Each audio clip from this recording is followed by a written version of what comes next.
able to learn a lot of Excel shortcuts as well as ways to make my life simpler when I'm doing that data analysis. So I really recommend you to have sessions with them. Yeah, thank you.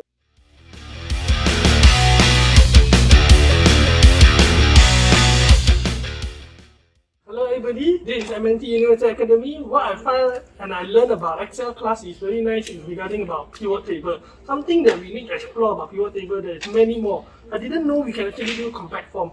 Thank you to Ms. Manza for hosting the training session. Kudos to MNT Universal Academy.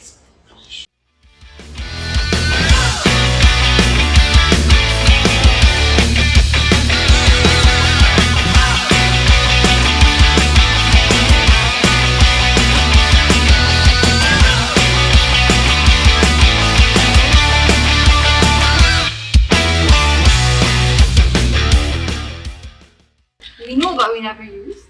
And then a lot of things like, let's say, the pest special functions.